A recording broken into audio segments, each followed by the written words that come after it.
Let's go.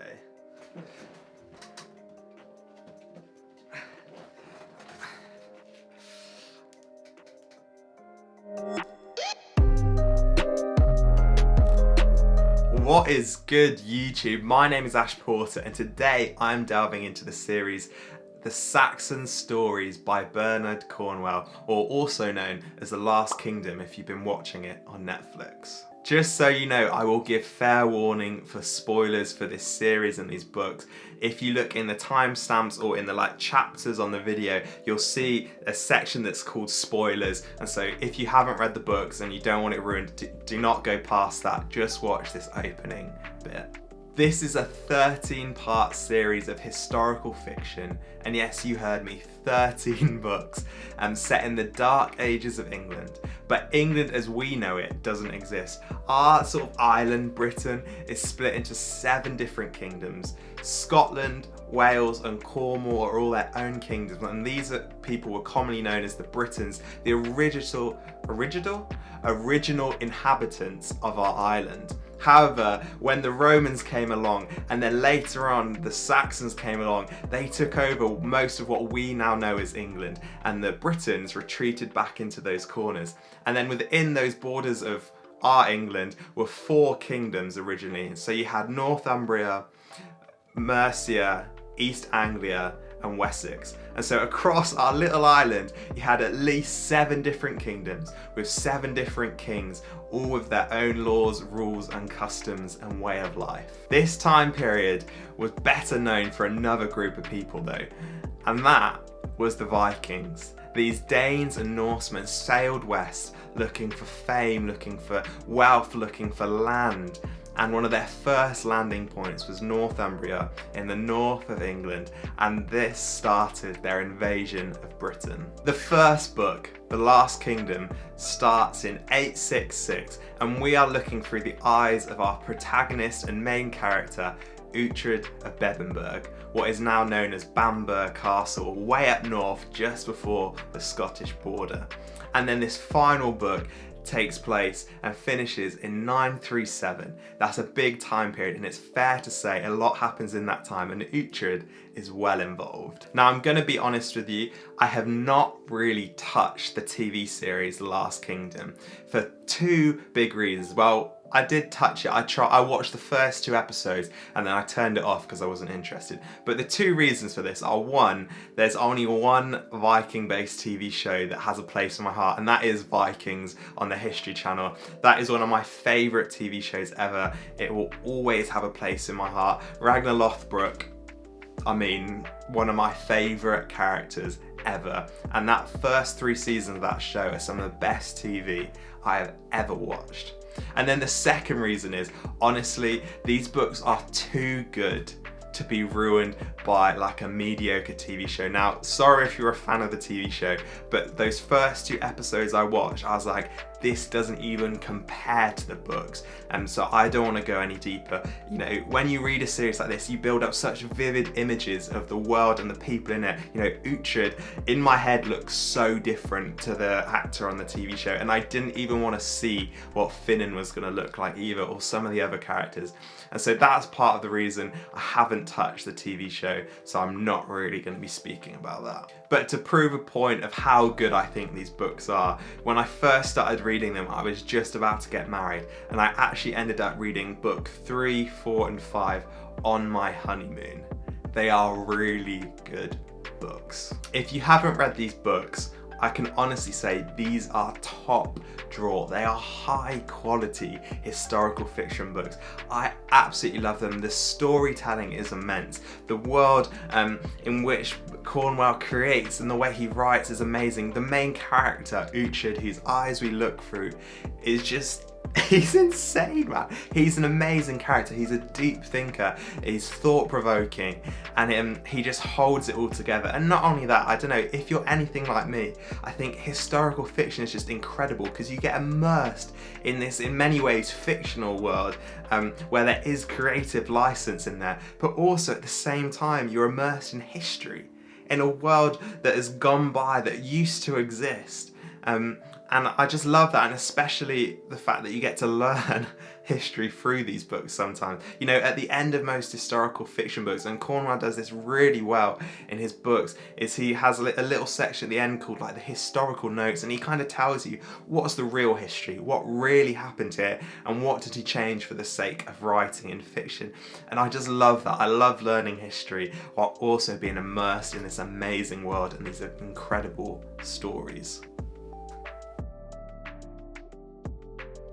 Okay, now it is time for spoilers, so if you have not read these books, please, I'm only going to say this once, switch the video off, come back another time or watch a different video. This is talking about āræd, this is talking about Finan, and this is talking about the overall story and what I thought of it. Now hopefully the people watching are those who have read these books, and I don't really need to say much else except āræd and Finan, how flipping good are they? I mean, they are such quality characters. Now, āræd of Bebbanburg.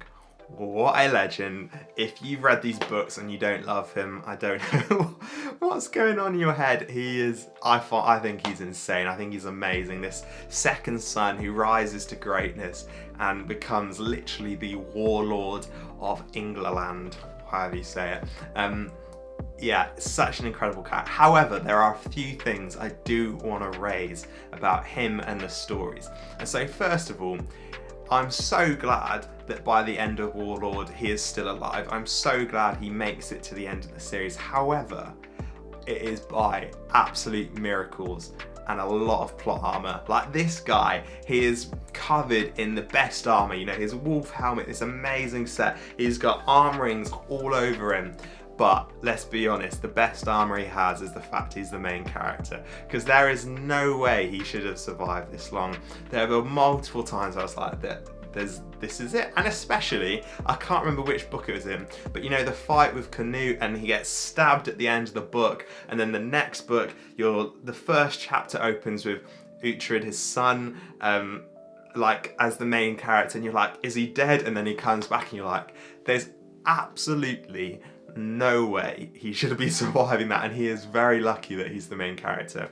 But then the other thing I want to raise is that despite him being a tactical genius, a warlord, there was a few times, I think 2 times I can specifically think of, where I feel like he was very lucky because the good team got the eagle treatment from Lord of the Rings, where, you know, they look like they're down, it's lost, it's over, and then suddenly the eagles come in out of nowhere and save the day. And in this case, in these books, the eagles equal Stepper. Now he is obviously a badass himself, like probably like the only other person who can rival āræd, but he just didn't desire the life that āræd had and the greatness he rose to. But there was twice, again, I can't remember what book this is, I'm really bad at this, but there was one time he definitely saves him, like āræd is waiting on him for the last second. The only way he can win is if Stepper arrives just in the nick of time, and he just does, and they win and they survive. But then in this last book it's the exact same. Obviously I know it's a tactic, it's a game plan, that they had planned this all along, but it was still like, were they about to lose? Did āræd deserve this? And then Stepper comes along, giant sword, on horses, you know, 500 mounted men, and just kind of wrecks it. And I thought this final battle in Warlord, like, it was great. I mean, it had some incredible moments, but it kind of just ended like that. Like, Stepper arrived and then suddenly it was done and the book was finished. So that was kind of, I felt like it had more to it. However, āræd of Bebbanburg, what a geezer. And I think the other thing about āræd that I love is that he does have this real soft side to him, despite being, you know, this warlord, this pagan leader who everyone fears and wants to kill for reputation because he's so famous now and his renown is so far and wide. He has this real soft side to him, and I think particularly in the last book, I don't know about you, but I absolutely loved his redemption arc with his oldest son. I loved that moment when they were in Athelstan's tent, and they embraced and they hugged. And I'm going to be honest with you, I shed a little tear when I was reading it. I was like, that is so beautiful. That between this son who chose to be a Christian and now a bishop, and has been like brutally tortured and because of his dad and dismissed by his dad, and suddenly their relationship, he decides, you know what, they do love each other and they have that relationship, and it is gutting when literally moments later he's killed. But I thought that was a beautiful redemption story in this final book, and again, it shows Āræd has this other side to him as well as being a warlord that I love. And then secondly, the other person who I absolutely have to talk about is your boy Finan, the Irish baller. And in my head, right, this is why I didn't want to watch The Last Kingdom, because I don't want this character ruined for me. But in my head from the books, Finan just seems like he's like a dark-haired Irish Legolas, but kind of without a bow. You know, he just uses his swords. That's what I have in my head, this guy who, like, when he walks, he floats on top of snow, like no footsteps, because that's the way he's described these fight scenes, where it's always Finan is too fast. Finan may be smaller, but he just murks people. And the way, you know, he's got the best eyesight and all that kind of stuff. I mean, he's basically Legolas. And in this final book, in that final battle where he fights Domhnall, and I honestly thought, I was like, this is the end. Like, writers love to make a dramatic death in a scene like that, just to finish, you know, dampen the mood, although they win and the books end like that, but maybe they just kill off one of the good characters. Yet, Finan somehow survives, even in their old age. He is still rapid, he is still by far the best one-on-one fighter throughout these books, and he does it. And I think he's just a great character. Like, if you love Legolas like me, you love Finan. These books are so well written, his character is so well integrated into it. And I love the fact that, you know, right from that moment they're enslaved together and they become friends and they escape and they stay loyal to each other for the whole of their lives, basically. And Finan is there to support Āræd, and Āræd can always rely on Finan. And Finan, you know, he isn't, I think what I love is that he's the ultimate, like, sidekick in the way that he is so badass. He's probably up there with some of my favourite fictional, like, characters. However, he never wants the fame and glory for himself. He's happy to sit in his humility and be with his friend and serve like that. And I think that's just such a great character to have around. And so Finan gets my thumbs up as well. And then just to talk about the series as a whole, you know, we know now that this series, it covers the whole of the forming of England from an idea in Alfred's head, who again, another great character, and it going through 3 generations to his grandson and Athelstan, who finally does it.